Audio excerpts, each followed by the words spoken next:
আল্লাহ পাক বলেন, যখন নামাজ শেষ হয়ে যাবে জমিনে ছড়িয়ে পড়ো, ছিটিয়ে পড়ো, আল্লাহর অনুগ্রহ তালাশ করো।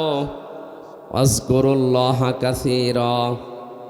বাস্তবে কর্মজীবনে আল্লাহর অনুগ্রহ তালাশ করতে গিয়ে আল্লাহকে ভুলে যেও না, স্মরণ করো তাও বেশি পরিমাণে। আযকুরুল্লাহ কলিলুন, আল্লাহ দেননি যে অল্প কিছু সময় স্মরণ করলেই হবে। কাসির না দেবার কাসির আছে। আল্লাহ নামাজের আগে কিন্তু আযকুরুল্লাহ দেননি যে নামাজ পড়তে যাওয়ার আগে আল্লাহকে স্মরণ করো, এই আয়াতে কথা নেই। কর্মজীবনে, প্র্যাকটিক্যাল লাইফে, বাস্তব জীবনে গিয়ে আল্লাহকে স্মরণ করো, তা অল্প স্বল্প নয়, বেশি পরিমাণে। এই দুইটা আদেশ যদি আমার বান্দারা মেনে নিতে পারে, লাআল্লাকুম তুফলিহুন, আমি আল্লাহ পাক বলে দিলাম, আশা করা যায় তারা সফল হবে। জোরে বলেন সুবহানাল্লাহ। আয়াতের কথা কয়টা? দুইটা। বলেন বলেন। এক নম্বরে নামাজ। এক নম্বরে কি? সুতরাং নামাজের সময় যখন হয়ে যাবে, প্রথমে যেহেতু কুদিয়াতিস সালাত আছে, দুনিয়ায় যত গুরুত্বপূর্ণ কাজ থাক না কেন, সব কাজ আমরা মুসলিম, আমাদের জন্য বাতিল। আগে নামাজ। এই কথা বলে না কেন? এই জন্যে আজকের আলোচনার বিষয় বললাম, নামাজের সময় নামাজ, কাজের সময় কাজ। অন্যান্য জাতির কথা আমরা বাদ দিলাম।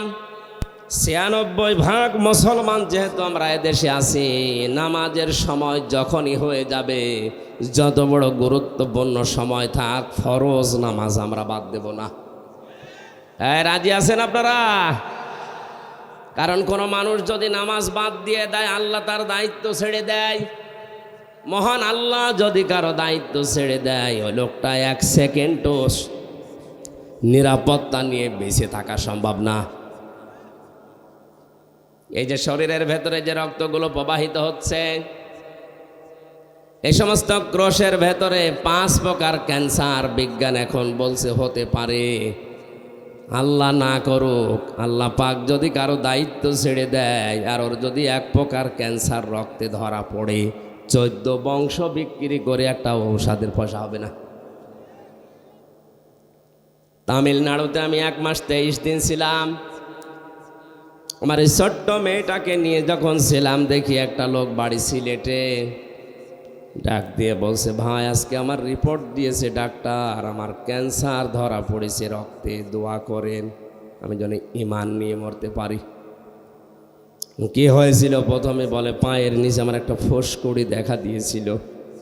মনে করলাম এমনি এমনি ভালো হয়ে যাবে।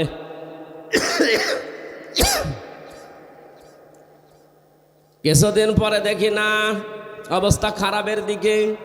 সিলেটে দেখালাম, ঢাকাতে দেখালাম, ওরা বলে আপনি ভারতে যান। আসলাম এখানে, আজ 13 মাস আমি এখানে আছি, লক্ষ লক্ষ টাকা আমার খরচ হয়ে গেছে। আজকে ডাক্তার রিপোর্ট দিয়েছে রক্তের ভেতরে মানুষের 5 প্রকারের ক্যান্সার হয়, তার ভেতরে আমার নাকি 1 প্রকার হয়েছে। আমার মুসলমান ভাইরা, এই জন্য আল্লাহ যদি কারো দায়িত্ব ছেড়ে দেয়, ওর দায়িত্ব নেওয়ার মতো দুনিয়া আসমানে আর কেউ নেই।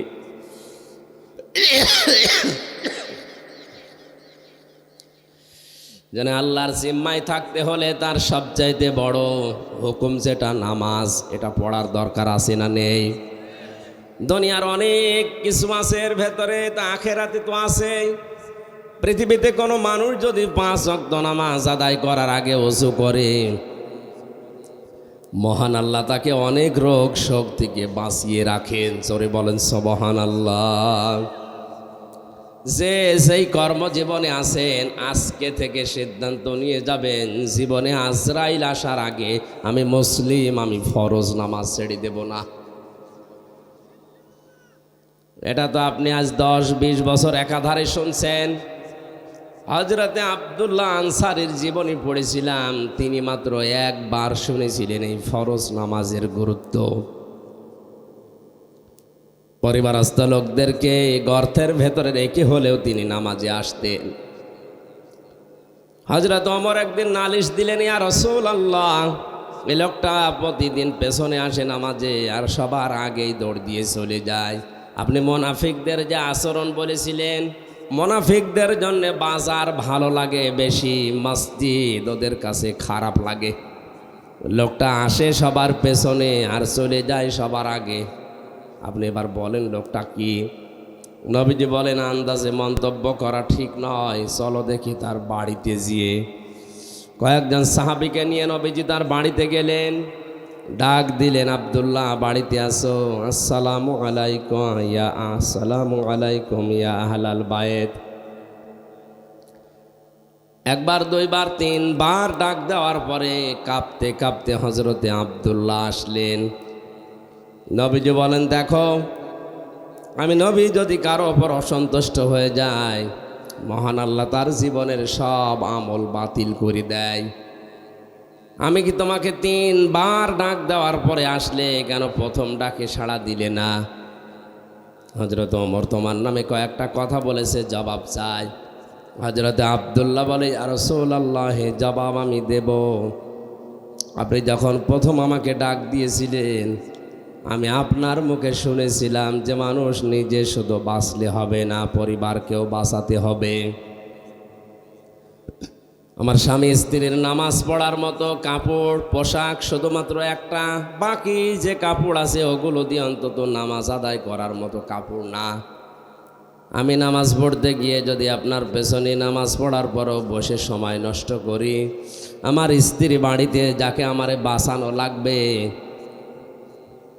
তার তো নামাজ কাজা হয়ে যাবে। এজন্য আমি দৌড় দিয়ে বাড়িতে চলে আসি। বড় পোশাক পরে শরীয়তে যেভাবে থাকা যায় ওইভাবে আমি সামনে যেতে পারি না, এজন্যে ঘরের ভেতরে একটা গর্ত আমি করে রেখেছি। ছোট পোশাক পরে আমি ওই জায়গায় নেমে যাই। স্ত্রী এই বড় পোশাকটা পরে নামাজ আদায় করে, ওই পোশাকটা আমারে দিলে ওইটা নিয়ে আমি বাইরে আসি। আল্লাহর নবী তার কথাগুলো শুনছিলেন আর কাঁদছিলেন। হঠাৎ তাকিয়ে দেখলেন উঠানের উপরে একটা বাচ্চাকে শিকল দিয়ে বাঁধা। নবীজি বলেন, ওরে দড়ি দিয়ে শিকল দিয়ে বেঁধে রেখেছো। সাহাবী বলে, হে নবী, আমি আপনার মুখে শুনেছি লা ইয়াদখুলুল জান্নাতা জাসাদুন গুজিয়া বিল হারাম। ওই শরীর জান্নাতে যাচ্ছে না, যাবেও না, যার শরীরটা হারাম দিয়ে লালিত পালিত হয়। আমি যে পোশাকটা পরে বাইরে কর্মজীবনে যাই, আমার এই সন্তানটা ছোট মানুষ, আমার স্ত্রী তো ঘর থেকে ওভাবে বারবার বের হতে পারে না। ওই যে একটা খেজুর গাছ দেখছেন, ওইটা বাঁকা হয়ে ইহুদি আমার উঠানের ওপরে এসেছে। ওখান থেকে পাকা খেজুর যখন পড়ে, আমার এই ছোট ছেলেটা না বুঝে হয়তো 2-1টা কুড়িয়ে খেয়ে ফেলতে পারে। আমি মুসলিম দাবি করি, আমি আপনার উম্মত। আমার সন্তান যদি মানুষের জিনিস না বলে খায়, এটা চুরির ভেতরে গণ্য। চুরির যে সংজ্ঞা আছে, কারো জিনিস না বলে নেওয়া, না বলে খাওয়া, এর নাম চুরি। এর নাম কি? আমি মুসলমান, আমার এ নামে কলঙ্ক হয়ে যাবে। এই জন্যে যতক্ষণ আমি কর্মজীবনে বাইরে থাকি, ছেলেটাকে বেঁধে রাখতে আমার কষ্ট হয়, এরপরও আমার ছেলেটারে আমি বেঁধে রাখি। আমার এই ঘটনা বলা উদ্দেশ্য নয়, এই হাদিসটা আমি এই জন্যে বলছি, এই মানুষগুলোর দিকে তাকান। আল্লাহর ফরজ বিধানের কথা মাত্র তারা জীবনে একবার শুনেছিল, কত গুরুত্ব দিয়েছে। আমরা জন্মের পর থেকে শুনতেছি নামাজ, এই নামাজের গুরুত্ব, এই আমাদের কাছে গুরুত্ব আসে না। আউয়ালু মা ইউহাসাবু বিহিল আবদু ইয়াউমাল কিয়ামাতিস সালাহ। নবীজি বলেন, কিয়ামত যেদিন কায়েম হবে, সর্বপ্রথম আল্লাহ কিন্তু মানুষকে নামাজের হিসেব ধরবেন। জিজ্ঞাসা করবে, হামজা, জীবনে নামাজ পড়েছিলি কিনা আগে বল। আমার জীবনে যদি ফরজ সেজদাগুলো না থাকে, ওই দিন আমি কিন্তু 100 ভাগ ধরা খেয়ে যাব। মিথ্যা যদি বলি, ওয়াহা আমি নামাজ পড়েছিলাম, আল্লাহ রাব্বুল আলামিন বলেন, তাহলে সেজদা দিয়ে এবার দেখা। বেনামাজি মানুষগুলো সেজদা দিতে পারবে না, সূরা কলমের ভেতরে আছে। আল্লাহ পাক বলেন ওই মানুষগুলো তখন উল্টিয়ে পড়বে, লক্ষ লক্ষ মানুষের সামনে তখন তারা অপমান হবে। সুতরাং কিয়ামতে কোটি কোটি মানুষ থাকবে, এগুলোর সামনে অপমান না হয়ে যদি সম্মান পেতে চায়, আমাদের এই জীবদ্দশায় নামাজের দরকার আছে না নেই? আশা করছি আজকের এই ওয়াজ শোনার পর থেকে মরণ পর্যন্ত ফরজ নামাজ ছাড়বেন না। যত বড় গুরুত্বপূর্ণ কাজ থাক না কেন, অন্তত যদি নফল আর সুন্নত পড়তে নাও পারেন, পরে পড়ে নিন, ফরজটা অবশ্যই আদায় করবেন।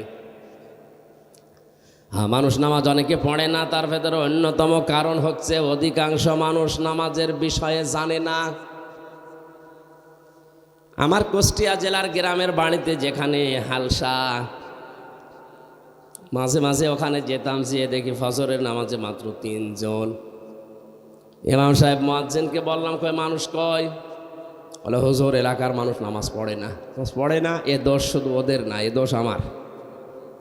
আসলে নামাজ যে কি, নামাজের ভেতরে কি পাওয়া যায়, নামাজে কি মজা আছে, এটা এলাকার অধিকাংশ মানুষ জানে না। এই কারণে ওরা নামাজে আসে না। সুতরাং এটা আগে জানানো লাগবে।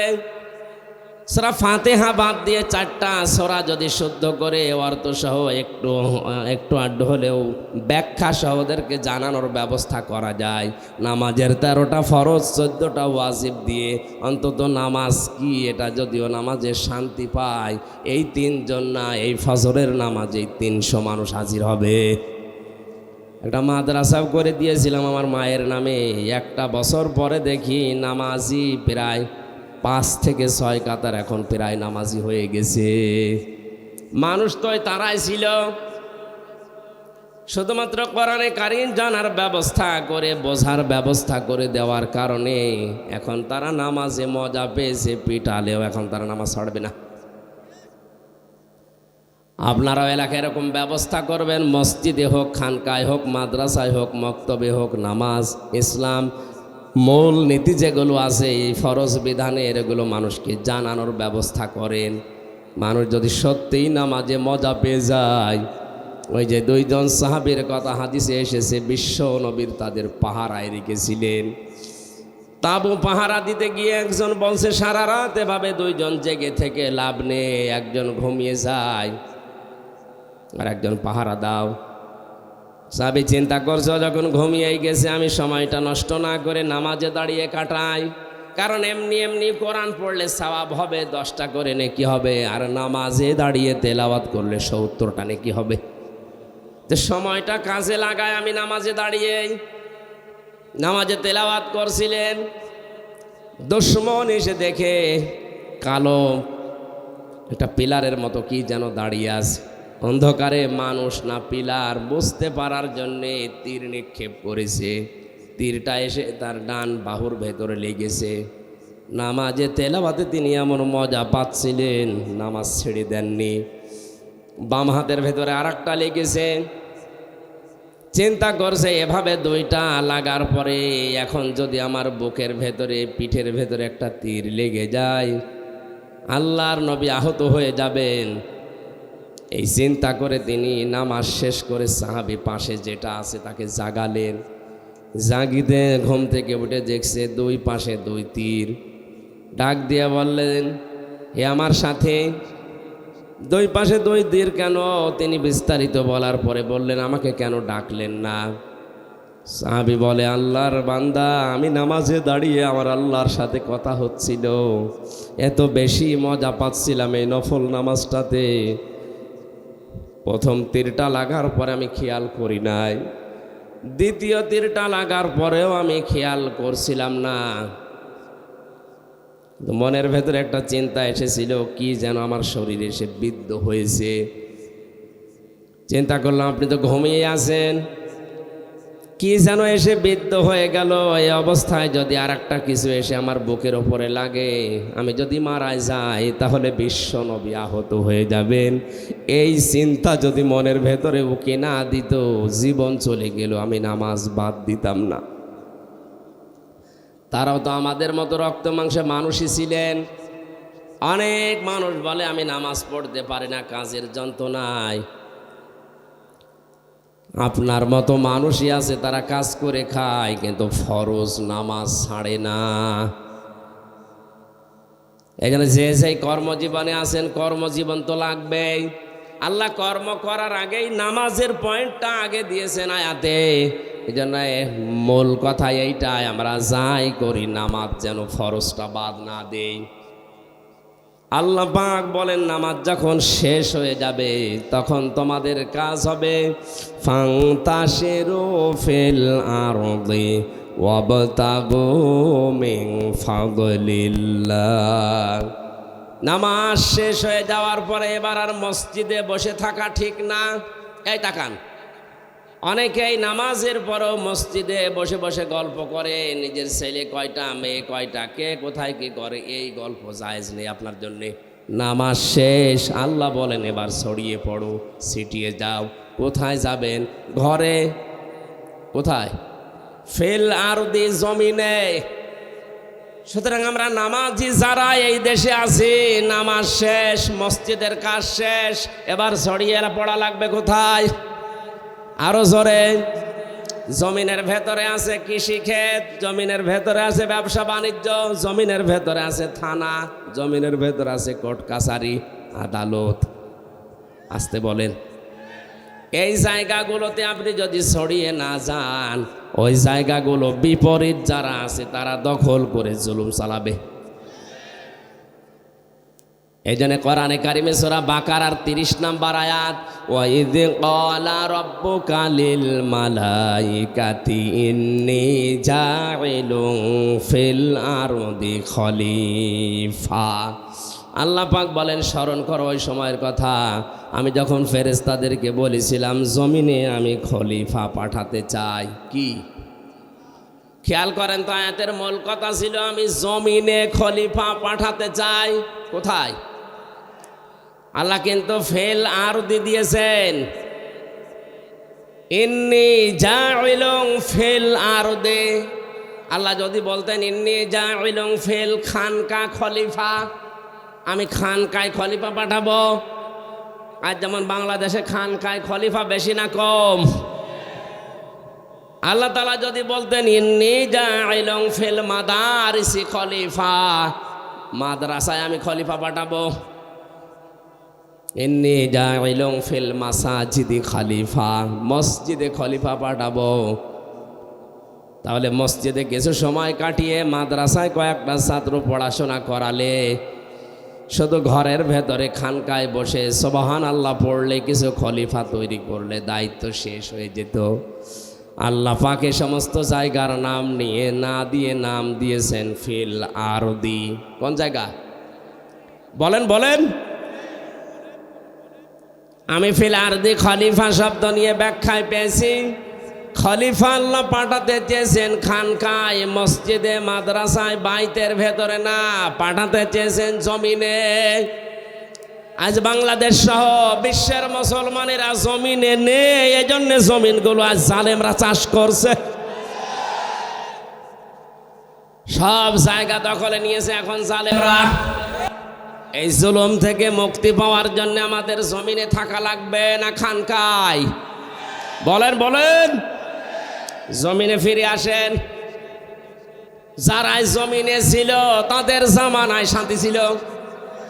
হযরতে দাউদ আলাইহিস সালাম কোথায় ছিলেন? আসতে বলেন। ইয়া দাউদু ইন্না জাআলনাকা খলিফাতান ফিল আরদি। আল্লাহ পাক বলেন, হে দাউদ আমি তোমাকে খলিফা বানিয়েছি খানকার। কোথায়? বলেন বলেন। কি করবা জমিনের খলিফা হয়ে? শুধু মরিদ বানাবা? কি ফাহাকুম বাইনান নাস বিল হক, মানুষের ভেতরে ন্যায় বিচার করবা? আরে ভাই, ন্যায় বিচার করার জন্য যে জায়গাগুলো লাগে, একটা জায়গা আজ মুসলমানদের হাতে নেই। যতগুলো জায়গা আপনি খেয়াল করে দেখেন, সবগুলো পৃথিবীতে জালেমদের হাতে। আপনি ন্যায় বিচার করবেন কি দিয়ে, কোন জায়গায় করবেন, সে জায়গাও নেই, সে জিনিসও নেই। বস করে ন্যায় বিচার করা যায়? আল্লাহ ফাহাকুম বাইনান নাসি দিয়েছেন, ন্যায় বিচার করা লাগবে গরু ছাগলের ভেতরে।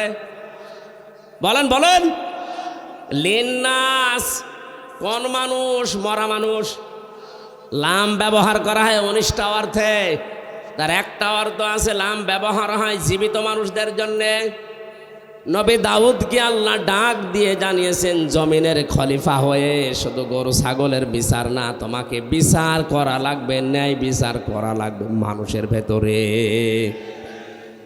মানুষের বিচার করতে গিয়ে ওয়ালা তাত্তাবিউল হাওয়া ফায়ুযিল্লাকা আন সাবিলিল্লাহ, মন মতো রায় দেওয়া যাবে না, বিচার করা যাবে না। তাহলে আল্লাহ নিজে তোমাকে সৎ পথ থেকে গমরা পথে চালিয়ে দেবে, তার পথ থেকে সরিয়ে দেবে। জোরে বলেন নাউজুবিল্লাহ। আজ বাংলাদেশ সহ বিশ্বের বিচার ব্যবস্থায় যারা আছেন, এটা কিন্তু একটা আমানতের চেয়ার। কথা বলেন না কেন? এই চেয়ারে যারাই বসে আছেন তাদের একটু উদাসীনতার কারণে আজ হাজারো মানুষ জেলখানার ভেতরে অন্ধকার প্রকোষ্ঠে পড়ে আছে। আমি কোন অপরাধে 3 বছরে অন্ধপ্রকোষ্ঠে থাকবো? আপনি জবাব দেন। চুরি করলেও সর্বোচ্চ শাস্তি দেয় 3 মাস। 3 মাস শাস্তি দেয় চুরি করলে। আমি কি চুরি করলাম আপনি আমার দেখান। কি ডাকাতি করেছি, আমি কি জেনাকার, আমি কি মানুষ হত্যাকারী, কি অপরাধী আপনি 3 বছর আটকালেন, জবাব দিতে পারবেন? কতবার আপনার কাছে আমার মামলাটা গেছে? 1 বার 2 বার 3 বার না, প্রায় 32 থেকে 33 বার। প্রতিবার আপনি ফেরত দেন। একটা বারের জন্য চেয়ারে বসে আপনার বিবেক নাড়া দেয় না? এটা আমানতের চেয়ার। এখানে বসলে আল্লাহর নির্দেশ ফাহাকুম বাইনান নাসি বিল হক, ন্যায় বিচার করা লাগবে। ওয়ালা তাত্তাবিউল হাওয়া, মন মতো কোনো রায় দেওয়া যাবে না, বিচারও করা যাবে না।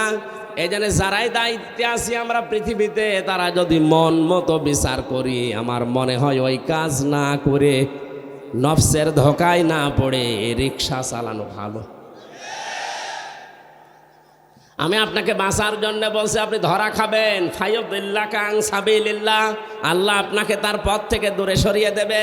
আর আল্লাহর পথ থেকে দূরে সরে গিয়ে তামাম দুনিয়ার মালিক হয়ে আপনি কি করবেন? চোখ বন্ধ হওয়ার পরে ওইগুলো সব জাহান্নামে নেওয়ার জন্য ব্যস্ত হয়ে পড়বে। আমার ভাইয়ের জন্য আমাদের থাকা লাগবে কোথায়? আরো জোরে। আমরা জমিনে আছি না? নেই। আর আমরা জমিনে নেই। কেউ মসজিদে ঢুকে বসে আছি, কেউ খানকায়, কেউ মাদ্রাসায়, কেউ বাড়িতে। জমিনটা যেহেতু ফাঁকা, এই জন্যে তো মন মতো জমিন চালাচ্ছে তামাম দুনিয়ার জালেমেরা। এখানে যদি ন্যায় বিচার প্রতিষ্ঠা করতে হয়, আমাদেরকে জমিনে ফিরে আসা লাগবে। আল্লাহ আমাদেরকে হযরতে ওমরের মতো জমিনে ফিরে আসার তৌফিক দিন। জমিনে শুধু যে আপনি কি করবেন? অবতাগু মিন ফাদলিল্লাহ, আল্লাহর অনুগ্রহ তালাশ করেন। এ পৃথিবীতে আল্লাহর যত অনুগ্রহ আছে, দয়া আছে, সবচাইতে বড় দয়া হচ্ছে হালাল রুজি। এই জন্য হালাল রুজির কথার আগে আল্লাহ ওয়াজকুরুল্লাহ কাসীরা দিয়েছেন। হালাল রুজি কামাই করতে গিয়ে যেন আমাকে ভুলে যেও না, ওখানে আমি আল্লাহকে স্মরণ করবা। যারা আজ দোকানদারি করে, ব্যবসা করে, তাদেরকে আল্লাহ জানিয়েছেন ওয়াইলুল লিল মুতাফফিফিন আল্লাযীনা ইযা ক্তালু আলান নাসি ইস্তাওফুন। ধ্বংস হয়ে যাক ওই দোকানদারগুলো যারা ওজনে কম বেশি করে, নেওয়ার সময় বেশি নেয়, দেওয়ার সময় কম দেয়। এটা শুধুমাত্র যারা দোকানদারি করে, ব্যবসা করে, এদের জন্যই না, তামাম পৃথিবীর সবার জন্য এই আয়াত। কথা বলে না কেন? যারা শিক্ষকতা করে, প্রাইমারি থেকে বিশ্ববিদ্যালয় পর্যন্ত যারা শিক্ষক, এরা ক্লাসে যেগুলো শিক্ষা দেওয়ার কথা অধিকাংশ হক আদায় করে না। এই জন্যে কোচিং করা লাগে, এই জন্যে প্রাইভেট পড়া লাগে। সরকার আপনার কাছ থেকে 8 ঘন্টা কিনে নিয়েছে। এই 8টা ঘন্টা যদি আপনি সঠিকভাবে যা পেয়েছিলেন ওইভাবেই দিতেন, বিশ্ববিদ্যালয়ের শিক্ষক হওয়ার জন্যে কত যোগ্যতা অর্জন করা লাগে, কত কিছু কত জায়গা থেকে নেওয়া লাগে।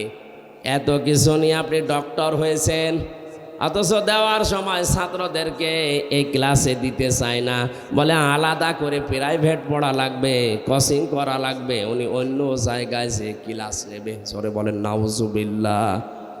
আল্লাহর কসম, কোরআনে কারিম আমার সামনে, আপনি ধরা খাবেন স্যার। কারণ আপনি নেওয়ার সময় কত বেশি নিয়েছেন আমি জানি।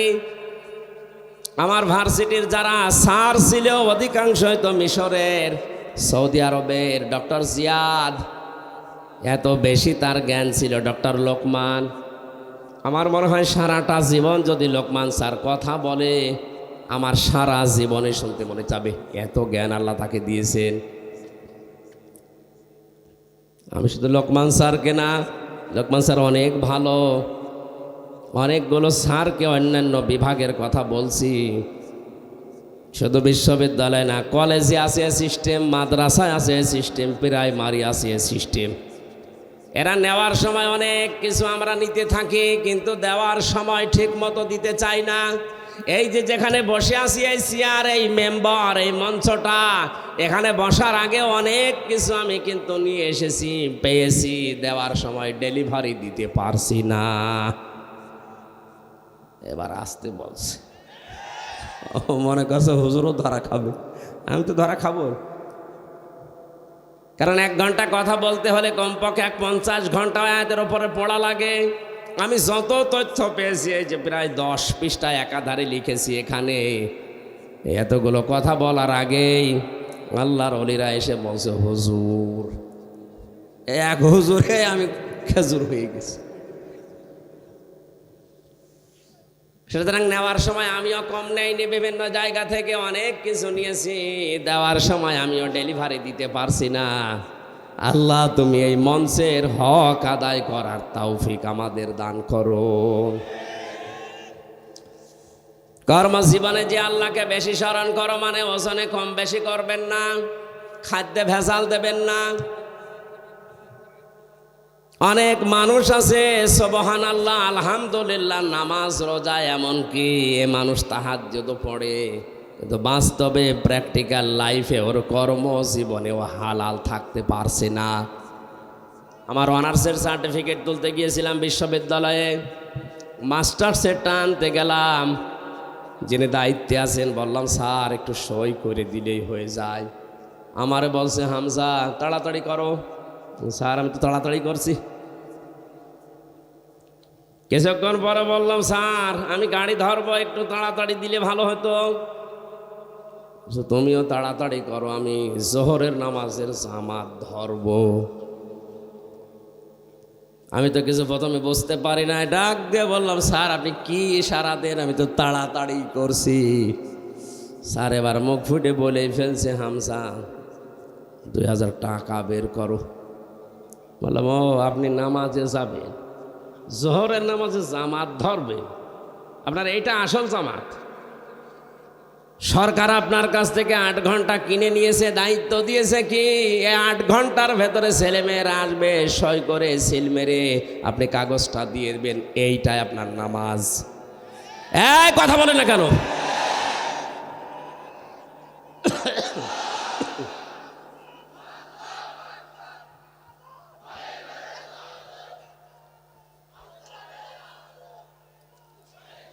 বসেন।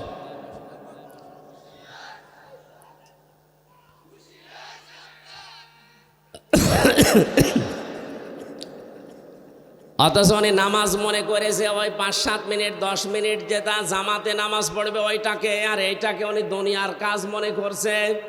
এই জন্যে আল্লাহ কর্মজীবনের আগে ওয়াজকুরুল্লাহ কাসীরা দিয়েছেন, যে কর্মজীবনে গিয়ে যেন আমাকে ভুলে যেও না, ওখানেও আমার আলোচনা আছে, স্মরণ আছে, জিকির আছে, ওইটা তোমার কর্মজীবনের দায়িত্ব। জোরে বলেন সুবহানাল্লাহ। জীবন যদি সফল করতে চান অবশ্যই আপনাকে এই 2টা কাজ করা লাগবে। এই জন্যে মসজিদে মানুষ যখন প্রবেশ করে ডান পা দিয়েই বলে আল্লাহুম্মা ইন্নী আসআলুকা মিন ফাদলিকা, হে আল্লাহ, আমি তোমার কাছে তোমার অনুগ্রহ চাই, দয়া চাই। বের হওয়ার সময় আল্লাহকে বলে, আল্লাহুম্মা আফতাহ লি আবওয়াবা রাহমাতিকা। হে আল্লাহ, তোমার কাছে আমি এসেছি, তোমার এই ঘরে রহমতের দরজা যা আছে সব কিছু খুলে দাও। এজন্য আল্লাহর দয়ার রহমত পেতে হলে মসজিদমুখী হওয়া লাগবে, আর আল্লাহর ফজল অনুগ্রহ পেতে হলে জমিনমুখী হওয়া লাগবে। কথার অর্থ আমি বোঝাতে পেরেছি? রহমত পাওয়ার জন্যে মসজিদ, রহমতের জন্যে আরো জোরে বলেন। এই জন্য অশান্তি লাগলে আপনি মসজিদমুখী হবেন। 2 রাকাত নামাজ আদায় করে আপনি আল্লাহকে আপনার মুখের কথা, মনের কথা, দুঃখের কথা বলেন, এটা রহমত পাওয়ার জায়গা। আর যদি কেউ অনুগ্রহ ফজল পেতে চায়, অবশ্যই তারে জমিনে আসা লাগবে। জমিনে এসে আমরা যেহেতু মুসলিম, 96% মুসলমানের দেশে আমরা আমাদের মালিককে আমরা ভুলে যাব না, কাজ করে খাবো। যে যেই কাজ করে খাবে সেই জায়গায় সে আমার আল্লাহর বন্ধু। আল কাসিবু হাবিবুল্লাহ, যারা কাজ করে খায় এরা সরাসরি আল্লাহর বন্ধু। কেউ ডিসি যে সেও কাজ করে খাচ্ছে, শুধু ডিসি হলে সে আল্লাহর বন্ধু হবে না। আল কাসিবু এটা ব্যাপক অর্থবোধক শব্দ। যে কোনো কাজ যারা করে, রাস্তা যদি ঝাড়ু দেয় এটাও কাজ। এটা কি বলেন বলেন? পৃথিবীর কোনো কাজ ছোট না, পৃথিবীর কোনো কাজই ছোট না। টয়লেট যারা পরিষ্কার করে এটাও কাজ। এটা যদি সঠিকভাবেও দায়িত্ব পালন করে ও আল্লাহর বন্ধু। এজন্য কাজকে ছোট মনে করা, ঘৃণা করা, কাজকে ছেড়ে দেওয়া জায়েজ নেই। যে কোনো কাজ করেন, কিন্তু কাজটা হওয়া লাগবে ভালো। কি? আল্লাযী খালাকাল মাউতা ওয়াল হায়াতা লিয়াবলুয়াকুম আইয়ুকুম আহসানু আমালা। আল্লাহ পাক বলেন, মানুষের মওত আর হায়াত সৃষ্টি করে দুনিয়ায় পাঠালাম কেন জানো? আমি পরীক্ষা করতে চাই তোমাদের ভেতরে কে ভালো কাজ করতে পারে। কি কাজ? আপনি এজন্য যে কাজই করবেন, কাজটা যেন আপনার ওই আয়ত্তে ভালো হয়। যারা টাইলস মিস্ত্রি আছেন, যারা মোজাইক মিস্ত্রি আছেন, যে কোনো কাজ আপনি ছোট মনে করবেন না, ওইটাই আপনার জীবনে অনেক বড় কাজ। কিন্তু যতটুকু পারেন সর্বোচ্চ ভালোটা দেওয়ার চেষ্টা করবেন। লাকাদ খলাকনাল ইনসানা ফি কাবাদ। আমি মানুষকে কষ্টের পরে কষ্ট সহ্য করার জন্যই বানিয়েছি। ওই জন্য আমাদের কষ্ট করা লাগবে। যে যেখানে আমরা আছি ওই জায়গায় কষ্ট স্বীকার করে হলেও কাজটা সুন্দর করে দুনিয়ার মানুষকে উপহার দেওয়া লাগবে। ইয়া আইয়ুহাল ইনসানু কাদহাং ফামুলাকি। হে মানুষেরা, তোমার রবের কাছে যদি পৌঁছাতে চাও তাহলেও তোমাকে কঠোর পরিশ্রমের মাধ্যমে পৌঁছানো লাগবে। এজন্য পৃথিবীর কোনো কাজ যেহেতু ছোট না, যে কাজে আছেন আপনি নিজেকে ছোট মনে করবেন না। মনে করছেন আমি তো দোকানদারি করে, আর একজন ডিসি আছে, একজন এমপি, ওর অনেক বড় না। কাজ তো কাজই। প্রত্যেক কাজ যদি কেউ সঠিকভাবে পালন করতে পারে, সে আর সাধারণ মানুষ থাকে না, সে সঙ্গে সঙ্গে আল্লাহর বন্ধু হয়ে যায়। আল্লাহর যদি কেউ বন্ধু হয়, আল্লাহু ওয়ালিয়ুল্লাযীনা আমানু ইখরিজুহুম মিনাজ যুলুমাতি ইলান নূর। ঈমান যারা আনে আমি আল্লাহ তাদের বন্ধু হয়ে যায়। আমার দায়িত্ব হয়ে যায় তাদেরকে অন্ধকারের রাস্তাগুলো থেকে আলোর দিকে, ইসলামের দিকে, জান্নাতের দিকে বের করে নিয়ে আসা। জোরে বলেন সুবহানাল্লাহ। আল্লাহ আমাদের জীবন সফল করার জন্য যে পদ্ধতিগুলো দিলেন, এখন থেকে জীবনে যতদিন হায়াত আছে নামাজের সময় আসলেই নামাজ, নামাজ শেষ আর বসে থাকবো না। নামাজের পরে যাব কোথায়? কাজে। কোথায়? যে যেই ধরনের কাজ পেয়েছেন কাজ করেন, ওই কাজে যে সঠিক থাকতে পারলে আপনি আল্লাহর ওলি হয়ে, বন্ধু হয়ে দুনিয়া থেকে বিদায় নিতে পারবেন। আল্লাহ আমাদের তৌফিক দিন। জোরে বলেন আমিন। কোরআনে কারিম যারা শুনতে এসেছে, বিশ্বনবী মুহাম্মদুর রাসূলুল্লাহ সাল্লাল্লাহু আলাইহি ওয়াসাল্লাম, তাদের জন্যে কোরআন সম্পর্কে কয়েকটা তথ্য আমাদেরকে জানিয়েছেন ১৫০০ বছর আগে। আল্লাহর নবী বলেন, লা তুহসা আজাইবুহু, এ কোরআনে কারিম আল্লাহ এমন ধারাবাহিকতায় নাজিল করেছেন যে এর আশ্চর্যকারিতা কোনো দিন শেষ হবে না। দিন যত যাবে কোরআনের আশ্চর্য, কোরআনের যে বিজ্ঞানময় আয়াতগুলো মানুষ গবেষণা করবে, তত এখান থেকে নতুন নতুন তথ্য পাবে। আলা তোবলা গরাইবুহু, এ কোরআন কোনোদিন পুরাতন হবে না।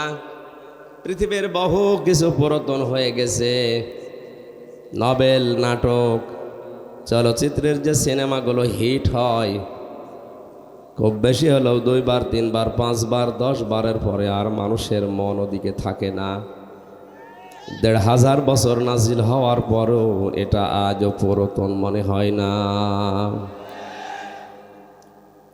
জেলখানায় এই 3টা বছর আবদ্ধ ছিলাম একটা ঘরের ভেতরে।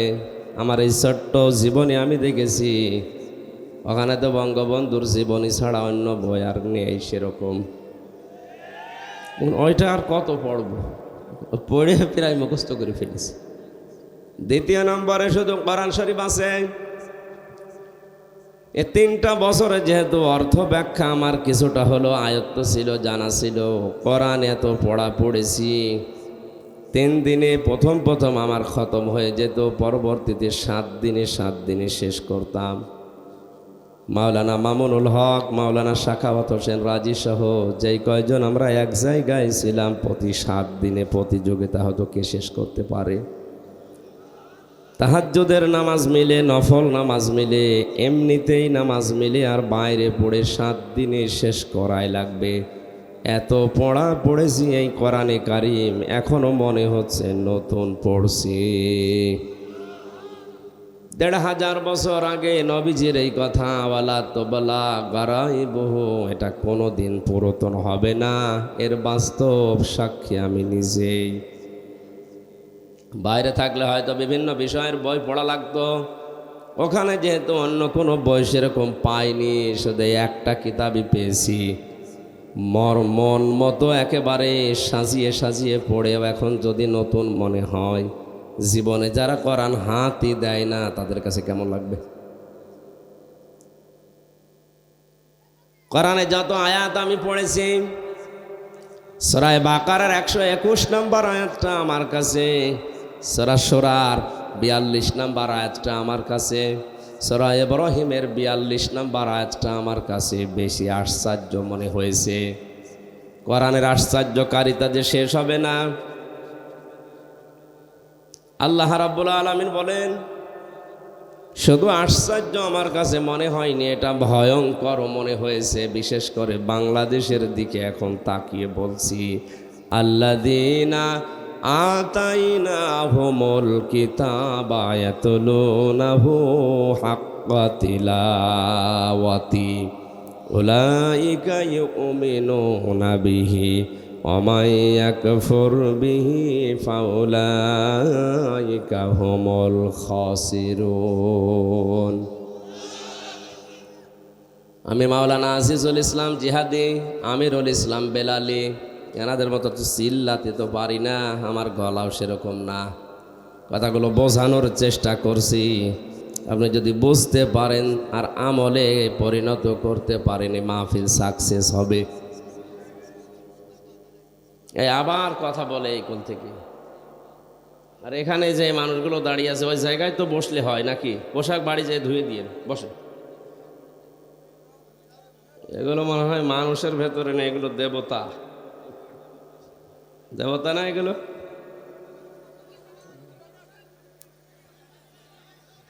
একটু বসলেই তো হয়, বসেন, বাড়ি যেয়ে পোশাককে ধুয়ে দিয়ে বসে। দেখা যায় না কি দেখবেন কি? বসেন ভাই, বসেন বসেন। বারবার তার কেটে গেলে তো সমস্যা। এমনিতেই আমার শরীরের যে অবস্থা, এগুলো আসলে নেওয়াই ঠিক হয়নি এখন। আপনারা সাহায্য না করলে তো কথা বলতে পারবো না। যাই হোক, না বসলেও কথা বলবেন না ভাই। এই কথা বলেন কেন? চুপ করেন।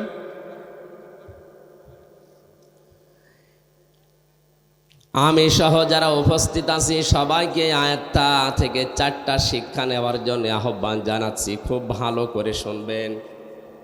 আল্লাহ পাক বলেন, আমি যাদেরকে কিতাব দিয়েছি তারা এই কিতাবের হক আদায় করে তেলাওয়াত করে। কি আদায় করে?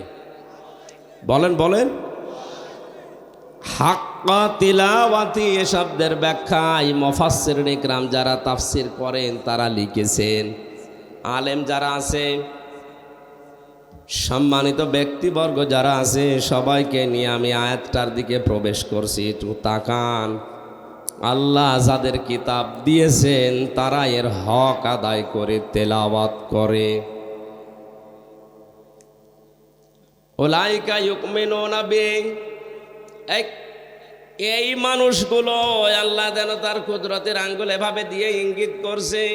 এই মানুষগুলো সিরাজগঞ্জের সলঙ্গা থানায় এই মাহফিলে যে মানুষগুলো বসে আছে, এই মানুষগুলোই উলাইকা ইউমিনুনা বিহি, এই মানুষগুলোই আমার কোরআনকে বিশ্বাস করে, যারা এই হক আদায় করে কোরআন তেলাওয়াত করে।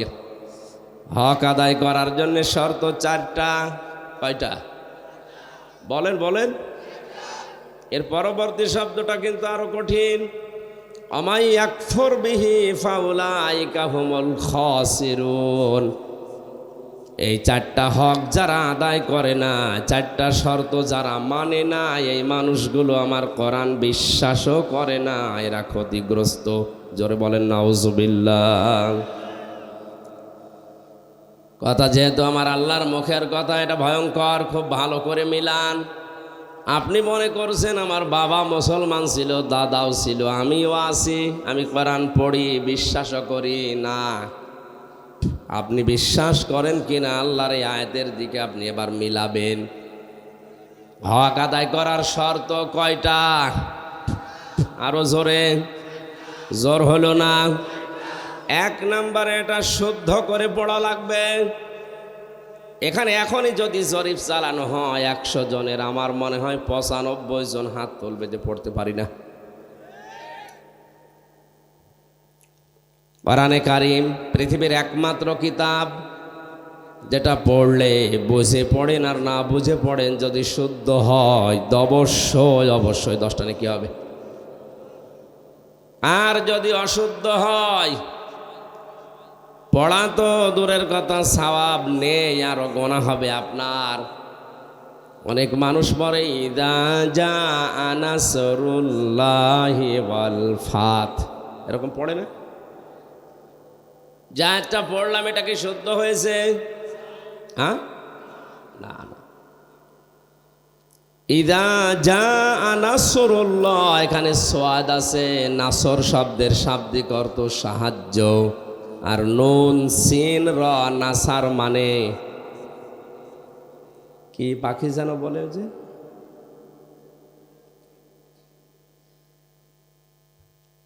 শকুন, শকুন।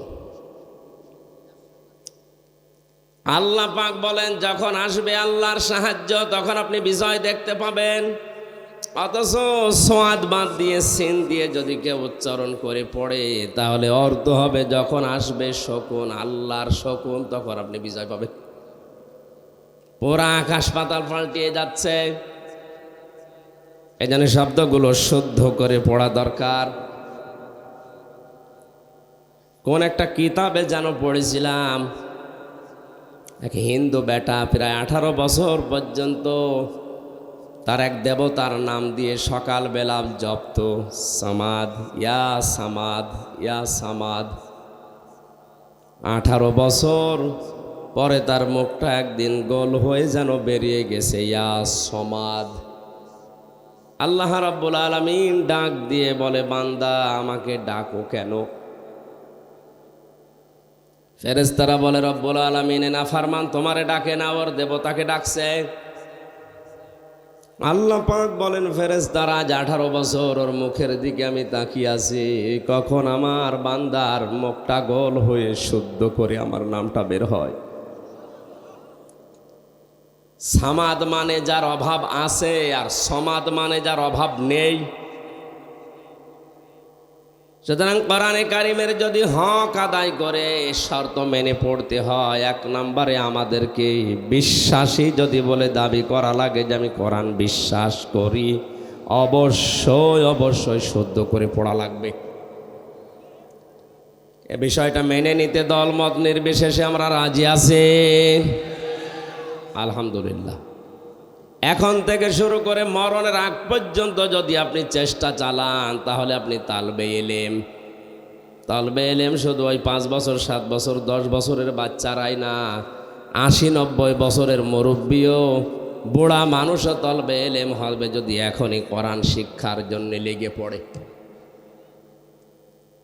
সুসংবাদ জানাচ্ছি, আল্লাহর নবী জানিয়েছেন কেউ যদি তালবে এলেম হয়ে মারা যেতে পারে আর ওই লোকটার জীবনে যদি হক কলেবাদ মানুষের হক নষ্ট করার গোনা না থাকে, মহান আল্লাহ তালবে এলেমের ইজ্জত মাফ করে দেবেন।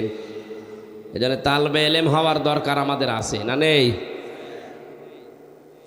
তলেবে এলেম যখন বাড়ি থেকে কোরআনে কারিম শিক্ষা করার জন্য বের হয়, ওরে এত সম্মান বাড়িয়েছেন নবীজি। আল্লাহর নবী বলেন আল্লাহ তার নূরের ফেরেশতা দিয়ে ওর পায়ের নিচে পর বিছিয়ে দেন। এটা পরীক্ষিত হয়েছে। ইমাম গাজালি রহমতুল্লাহ আলাইহি বলেন কোরআনে কারিম শিক্ষা করার জন্যে বাড়ি থেকে বের হয়ে যত সামনে যেতে যায় তত পেছনে চলে যায়।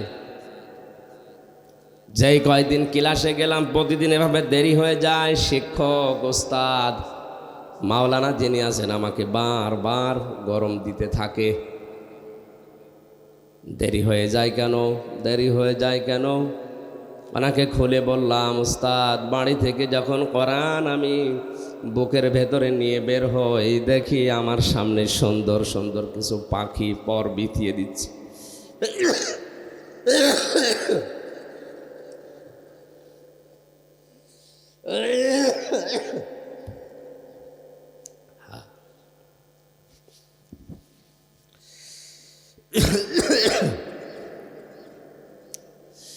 পাখিগুলো এত সুন্দর জীবনে এর আগে কোনোদিন দেখি নাই। এ পাখি দেখার সঙ্গে সঙ্গে এক হাত দিয়ে কোরআন ধরার পরে আর এক হাত দিয়ে সরাতে থাকি। যত সরিয়ে দিতে চাই তত জোর করে আমার পায়ের নিচে পর বিছিয়ে দেয়। এগুলো সরাতে সরাতে আমার দেরি হয়ে যায়। উস্তাদ চোখের পানি ফেলে তাকে বুকে জড়িয়ে কপালে চমা দিয়ে বলে আল্লাহর বান্দা, হে আমার সন্তান, তুমি যে ছোট ছোট পাখিগুলো দেখেছিলে এটা আসলে পাখি না, এটা নূরের ফেরেশতারা তোমার পায়ের নিচে পর বিছিয়ে দিয়েছে। আশা করছি যে বয়সেই হোক কোরআন না শিখে মরব না, এ সিদ্ধান্ত আজকে নিয়ে যাবেন। রাজি আছেন? আলহামদুলিল্লাহ। দ্বিতীয় শর্ত হচ্ছে শুধু কোরআন পড়লেই হবে না, এটা বুঝতে হবে। আজ 100 জনের ভেতরে 95 জন তো আমরা পেলাম পড়তে পারে না, 5 জন পারে, তার 4 জন বোঝে না। এখানে আজকের যে সূরা জুমার 10 নম্বর আয়াতের তাফসীর করা হবে, আপনি যদি কোরআন কিছু না বোঝেন তা আপনি কি করে আমার তাফসীর বুঝবেন বলেন? এজন্য হালকা পাতলা হলেও আপনাকে কোরআনে কারিম বোঝার মতো যোগ্যতা অর্জন করা লাগবে। আল্লাহ রাব্বুল আলামিন বলেন ওয়ালাকাদ ইয়াসসারনাল কুরআনা লিযিকরি ফাহাল মিন মুদ্দাকির। এই কোরআন আমি সহজ করে দিয়েছি, এখান থেকে উপদেশ নেওয়ার মতো কেউ আছো কি? আল্লাহর এই আফসোস যেন আর না থাকে, আমরা চেষ্টা চালাবো ইনশাআল্লাহ। 3 নম্বরে এটা শুধু বুঝলেও হবে না, এটা যতটুকু বুঝলেন অতটুকু প্র্যাকটিক্যাল লাইফে আমল করা লাগবে। 4 নম্বরে শুধু আমল করলে হবে না, এটা পৌঁছিয়ে দেওয়ার নিয়ত এবং বাস্তবে আমি অন্যকে মানাবো এই সিদ্ধান্ত নিয়ে এখান থেকে বাড়ি যাওয়া লাগবে। উলাইকা ইউমিনুনা বি, এই মানুষগুলো আমার কোরআন বিশ্বাস করে। তাহলে হাক্কা তিলাওয়াতের শর্ত কয়টা? বলেন বলেন। আল্লাহর ভাষায় কোরআন যারা বিশ্বাস করে, এবার নিজের সাথে আপনি মিলিয়ে বাড়ি যাবেন। শুধু তাফসির শুনতে আসা না। 1 নম্বরে আপনাকে পড়া জানা লাগবে শুদ্ধ করে। 2 নম্বরে এটা বোঝার চেষ্টা চালানো লাগবে, বুঝতে হবে। 3 নম্বরে যতটুকু জ্ঞান অর্জন হবে আজকের তেলাওয়াতকৃত আয়াত থেকে, এটা এখন থেকে মেনে নেওয়ার সিদ্ধান্ত নিয়ে বাড়ি যাওয়া লাগবে। 4 নাম্বার, শুধু আমি মানবো না, এটা আমি মানাবো, এই সিদ্ধান্ত নেওয়া লাগবে। বাংলাদেশ সহ বিশ্বে কোরআনে কারিম যারা পড়ে, যারা বোঝে, যারা নিজের ব্যক্তিগত জীবনে আমল করে, তাদের সেরকম সমস্যা হয়েছে আমি পাইনি। এই 4 নাম্বার যেটা, যে আমি শুধু কোরআন শুদ্ধ করে পড়বো না, শুধু বুঝবো না, শুধু নিজে মানবো না, এটা আমি মানুষকে মানাবো। এই কথা যারাই বলে, যারাই এ কাজ করে, তাদের জীবনে ঝামেলা নেমে আসে। এ কথা বলার কারণে আব্বাস মাদানি আজ 32 বছর জেলে, আলজেরিয়ার কারাগারে। এ কথা বলার কারণে হাজারো আলেম আজও বাংলাদেশের জেলখানায়। যারা জেলখানায় এখনো আছে, এরাও যতদিন কোরআন পড়েছে, বুঝেছে, নিজেরা আমল করেছে, কোনো ঝামেলায় পড়েনি। তারাও বলছিল, কিন্তু যখনই বলেছে আমি একা না, এ কোরআন আমি 18 কোটি মানুষকে মানাবো, তখনই জানতো না। তারা তো কোরআনের আয়াত বোঝার পরে হক আদায় করার জন্য এ রাস্তায় নেমেছিল।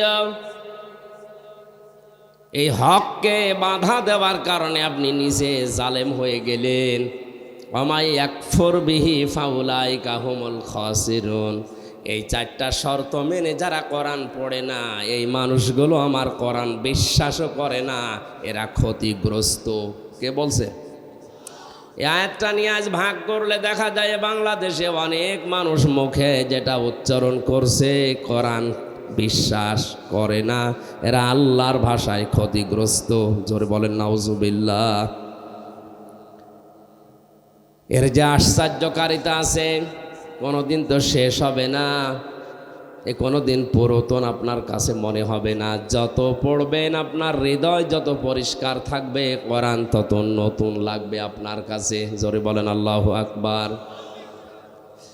আল্লাহর নবী বলেন ফিহি মাসাবিহিল হুদা, হুদা এটা হেদায়েতের মশাল, ও মানারিল হিকমা বিজ্ঞানের মিনার। এই কোরআন সম্পর্কে নবীজি যে তথ্যগুলো দিয়েছেন, আমরা এখন সবগুলো অক্ষরে অক্ষরে পাচ্ছি। এই কোরআন শোনার জন্য যারা এই রাতের বেলা বসে গভীর মনোযোগ দিয়ে শুনছি, সকলে বলছি আলহামদুলিল্লাহ। দরুদ আর সালাম পড়ছি আমাদের নবী মুহাম্মদুর রাসূলুল্লাহ সাল্লাল্লাহু আলাইহি ওয়াসাল্লামের প্রতি। আল্লাহর ঘোষণা দেওয়া আদর্শ নেতা এই পৃথিবীতে মাত্র একজন। কয়জন? এটা রাজনীতির দিকে, সমাজনীতির দিকে, আন্তর্জাতিক দিকে, ওই দিকে না নিয়ে আপনি নিজের সাথে কোরআনের আয়াতটা মিলাবেন। আল্লাহর ঘোষণা দেওয়া নেতা, আদর্শ মানুষ শুধুমাত্র কয়জন? এই বলেন বলেন।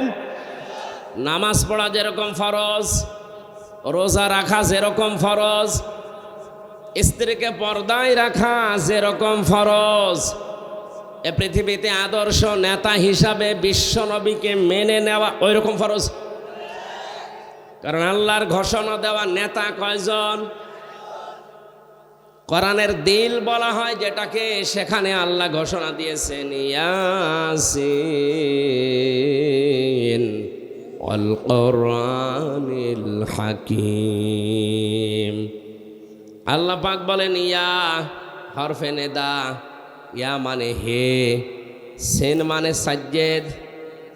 তাফসিরে কাবির আল্লামা ফখরউদ্দিন রাজি রহমতুল্লাহ আলাইহি এ বিশাল তাফসিরে সেন শব্দের 5টা অর্থ তিনি দিয়েছেন।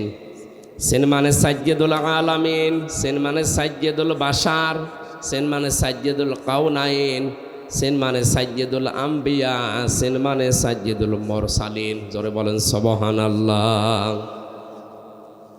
তিনি শুধুমাত্র আমাদের এই সিরাজগঞ্জের নেতাই না, তিনি এই বাংলাদেশ নামক এই দেশটার নেতা না, তামাম পৃথিবীতে, তামাম পৃথিবী শুধু না, যত জগৎ আল্লাহ বানিয়েছেন সাজ্জিদুল আলামিন, আলম না, যত জগৎ আল্লাহ বানিয়েছেন ইয়াতানাজ্জালুল আমরু বাইনাহুন্না, ওই সমস্ত জায়গায় আল্লাহর বিধিবিধান নাজিল হচ্ছে।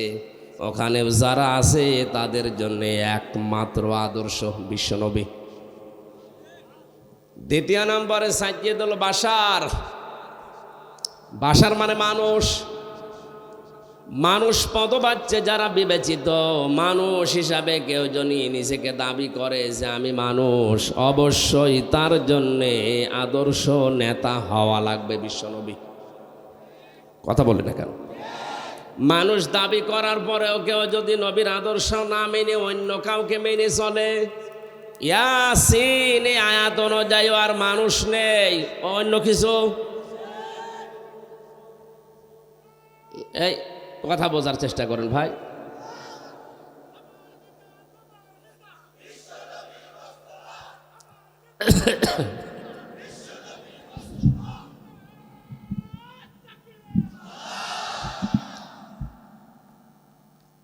আমি আব্দুল্লাহ ইবনে ওবায়ের জীবনী পড়েছিলাম। ওর পড়া জীবনে কোনো ফরজ নফল বাদ গিয়েছে। মুসলমান দাবি যেদিন করেছিল ওই দিন থেকে মরণ পর্যন্ত আমি পাইনি। শুধু একটা জিনিস ওর ভেতরে ছিল না, ও তলে তলে আবু জেহেলকে নেতা মানত। মারা যাওয়ার পরে বিশ্বনবী মুহাম্মদুর রাসূলুল্লাহ নিজে জানাজা পড়ানোর জন্যেও যাচ্ছিলেন। আল্লাহ আয়াত নাজিল করে তাকে নিষেধ করেছিলেন। আমার মনে হয় সূরা তাওবার 80 নাম্বার আয়াতটা পড়ার পরে এখন যদি কোরআন নাজিল হওয়ার সিস্টেম থাকতো, বাংলাদেশে অনেক মুনাফিক ধরা পড়ে যেত। আর নামাজ, রোজা, হজ, যাকাত, পাগড়ি, টুপি, পর্দা, ব্যবসা সব ঠিক আছে, আদর্শ মানতে গিয়ে এমন মানুষকে মানে যার চরিত্র শয়তানের চাইতে খারাপ। আব্দুল্লাহ ইবনে ওবায়ের জন্য ৭০ মাররাতান পর্যন্ত আল্লাহ বলেছিলেন, হে নবী আপনি এই লোকটার জন্য জানাজা পড়া, দোয়া করার ৭০ বারও যদি ক্ষমা চান আমি ক্ষমা করব না। তাফসিরে খাজিনে মুফাসসির দিয়েছেন না, এটা তাফসিরে ফি জিলালিল কোরআনে আছে। সাইয়্যিদ কুতুব বলেন আল্লাহ রাব্বুল আলামিন ৭০ মাররাতান যখন বললেন, নবীজি বলেন ভাই জিবরাইল ৭০ বার দোয়া করলে আল্লাহ মাফ করবে না, আমি এই লোকটার জন্য ৭১ বার ক্ষমা চাবো। কত? নবীজি মনে মনে সিদ্ধান্ত নিয়ে ৭১ বার, ৭০ বার তো হয়ে গেছে, হয় না, ৭১ বারে তিনি হাত তুলে মোনাজাত করবেন। হঠাৎ করে আল্লাহ আয়াতের পরবর্তী অংশটুকু নাজিল করে দিলেন, ফালা ইয়াগফিরাল্লাহু লাহুম। এখানে যদি কা শব্দ দিত তাহলে আমাদের কোনো ঝামেলা থাকতো না। হোম দেওয়ার কারণে আমরাও ঝামেলায় পড়ে গেছি। ইয়াগফির এটা মজারে, বর্তমান, ভবিষ্যৎ, প্রেজেন্ট, ফিউচার। এর আগে লান আছে, এর আগে আবার ফা আছে। খুব খেয়াল করে শোনেন, ফালাই ইয়াগফিরাল্লাহু লাহুম। হে নবী আপনি এই লোকটার জন্য ৭১ বার ক্ষমা চাওয়ার মন স্থির করেছেন যে ৭১ বার মাফ চাবেন। এর জন্য যদি কিয়ামত পর্যন্ত আপনি মাফ চান, একে শুধু মাফ করবর তা না, হোম বহু বচন দিয়ে আমি জানিয়ে দিলাম, এর মতো চরিত্র কিয়ামত পর্যন্ত যাদের হবে তাদের জন্য যদি কেউ ক্ষমা চায় তারও মাফ নেই। তাহলে ওর নামাজ ছিল রসুলের পেছনে, ও রোজা রাখত রসুলের সাথে, ইফতারি করত রসুলের সাথে, ওর ছেলের নাম, নিজের নাম, বাবার নাম, নাতি ছেলের নাম পর্যন্ত নবীজির কথা শুনে সব আব্দুল্লাহ আব্দুল্লাহ রেখেছিল।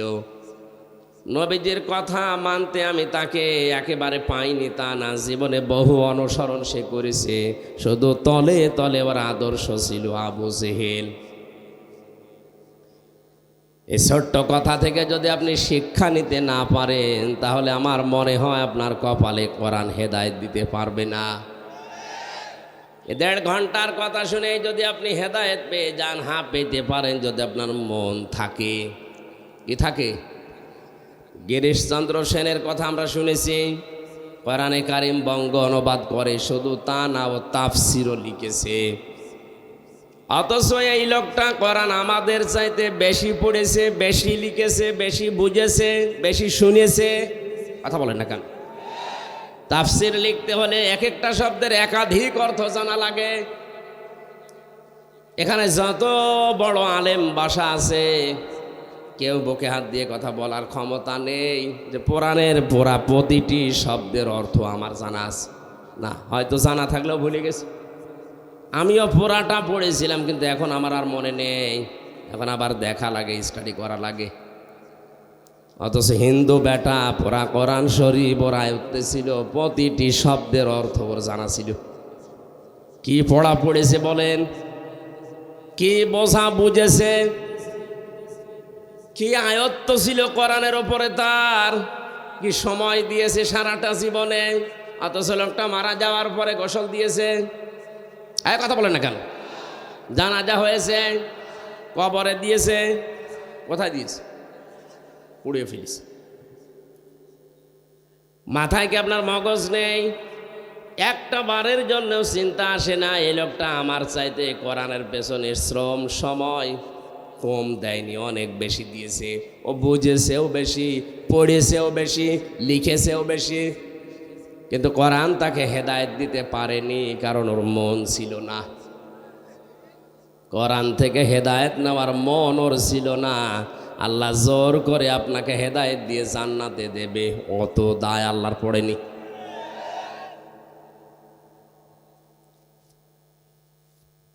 এই জন্য আগে মন তৈরি করেন। সারাটা জীবন না, আপনি যদি 10 মিনিটও মন দিয়ে কোরআন শুনে সিদ্ধান্ত নিতে পারেন, কোরআনের যে কোনো শব্দ আপনাকে হেদায়েতের পথ বলে দিতে পারে, সে ক্ষমতা কোরআনের আছে। এই লোকটার জীবনী সম্পর্কে আল্লাহ কোরআনের আয়াত এমনিতে নাজিল করেনি, বলেন তো ৭০ মাররাতান দিয়েছেন আল্লাহ। নবী আপনি ৭০ বারও দোয়া করলে হবে না। নবীজি শেষ পর্যন্ত ৭১ বার দোয়া করার জন্য প্রস্তুতি নিচ্ছিলেন। সাইয়্যেদ কুতুব বলেন, শেষ পর্যন্ত আল্লাহ ফালাই ইয়াগফিরাল্লাহু লাহুম দিয়ে জানালেন, নবী ৭০ বার না, ৭১ বার না, এর জন্য কিয়ামত পর্যন্ত দোয়া করলেও কবুল হবে না। শুধু এ না, ওহম দিয়ে জানিয়ে দিলাম, এর মতো চরিত্র দুনিয়ায় যাদেরই হবে তাদের জন্যেও দোয়া করলে কাজ হবে না। এখান থেকে আমরা ঝামেলায় আসি না নেই? বলেন বলেন। কারণ নবীরা ছাড়া কারো ইমান নিরাপদ না, যে কোনো সময় আপনি বেঈমান হয়ে যেতে পারেন। এই জন্যেই মাঝে মাঝেই হযরতে ওমর হুযায়ফা ইবনে ইয়ামিনকে ডাক দিয়ে বলতেন, ভাই নবীজি তো অনেক গোপন কথা তোমার কাছে বলেছে, আমি শুনেছি ইন্তেকালের আগে মদিনায় মুনাফিক কারা কারা আছে তাদের একটা লিস্ট তোমাকে দিয়েছে, একটু দেখে বলো তো এই লিস্টের ভেতরে আমার নামটা আছে কিনা। হযরত হুযায়ফা বলে, খলিফাতুল মুসলিমিন কি বলেন আপনি, আপনার নাম থাকবে মানে? আপনি তো জিন্দা অবস্থায় জান্নাতের গ্যারান্টি পেয়েছেন। হযরতে ওমর ডাক দিয়ে বলে, হুযায়ফা দুনিয়াতে নবী ছাড়া কারো ইমান নিরাপদ না, কখন না জানি মানুষ বেঈমান হয়ে যায় শয়তানের ধোকায় পড়ে। যদি দেখো আমার নামটা ওই লিস্টের ভেতরে আছে, এখনো পর্যন্ত তওবা করার সময় আছে, আমি এখনো ফিরে আসবো, ভালো হয়ে যাব। জোরে বলেন সুবহানাল্লাহ। কারা কোন টেন্ডেন্সিতে ছিল তারা, আর আমরা আছি কোন ধান্দায়। এজন্য কখন আপনার ইমান চলে যায় বলা যায় না, এখনই আপনাকে পরিবর্তন হওয়ার সিদ্ধান্ত নেওয়া লাগবে। যদি কোনো নেফাকি, কোনো মুনাফিকি আমার ভেতরে থেকে থাকে, আছে কিনা আজকে আমি আলোচনার মাধ্যমে ফুটিয়ে তুলব ইনশাআল্লাহ। বলে সাইয়্যেদুল বাশার দিয়ে যেটা তাফসিরে মুফাসসির জানাতে চেয়েছেন, মানুষ দাবি করার পরেও যে বিশ্ব নবীকে আদর্শ মানে না, ও মানুষ না, ও জানোয়ার। এটা এ দেশের জন্য না, কথা বোঝেন আমার। আপনার হাতে পায়ে ধরে বলছি, আপনি আর যাই করেন আপনার আদর্শ যেন বিশ্ব নবী হয়। নয়তো দুনিয়াতেও আপনি অনেক কিছু হারাবেন, মরণের পরে তো আপনি হারিয়ে বসে আছেন। কারণ কবরের ভেতরে 3 নাম্বারেই প্রশ্ন হবে, মান হাজার রজুল, এই লোকটা কে ছিল। তার আদর্শ যদি দুনিয়ায় আপনি না মেনে চলেন, মরণের পরে দেখে বলবেন লাদরি, আমি এর চিনি না, আমি জানি না। জোরে বলেন নাউজুবিল্লাহ। 3 নম্বরে সাইয়্যিদুল কাওনাইন, তিনি শুধু এই জগতের না, উভয় জগতের মানুষ আর জিন যত সৃষ্টি আল্লাহ পাঠিয়েছেন সবার জন্যই ছিলেন আদর্শ। 4 নম্বরে শুধুমাত্র মানুষের না, মানুষের ভেতরে দামি মানুষ যারা নবী এবং রসুল, তাদেরও জন্য আমার নবী ছিলেন আদর্শ। জোরে বলেন আল্লাহু আকবার। এই জন্য ইয়াসিন সূরাটা একবার পড়লে 10 খতম করার সওয়াব হয়, অবশ্যই হয়। এখানে 86টা আয়াত আছে। আমি প্রায় 75টা বিষয় এই সূরার ভেতরে আলোচনায় পেয়েছি। সারা জীবনে যারা এই 75টা বিষয় বাস্তবে প্র্যাকটিক্যাল লাইফে আমল করতে পারবে, তারাই কোরআনে কারিমের এই সূরা ইয়াসিন থেকে যেটা আল্লাহ দিতে চান ওইটা পাবে। 10 খতম করার কোরআন শরীফ পড়ার সওয়াব অবশ্যই আপনি পাবেন, কিন্তু সওয়াবগুলো টিকে থাকার জন্যে যে পেছনে সেলাই করা দরকার, ওই সেলাইগুলো হচ্ছে এই 75টা আমল। তাফসিরে ফি জিলালিল কোরআনটা, এই সূরা ইয়াসিনের তাফসিরটা যতটুকু সময় পাবেন দেখবেন আপনার সূরা ইয়াসিন পড়ার পরে 10 খতম পড়ার সওয়াব পাওয়া যায়। এ সওয়াব ধরে রাখার যে নিয়ম ওখানে দেওয়া আছে। আল্লাহ তৌফিক দিন, বলেন আমিন।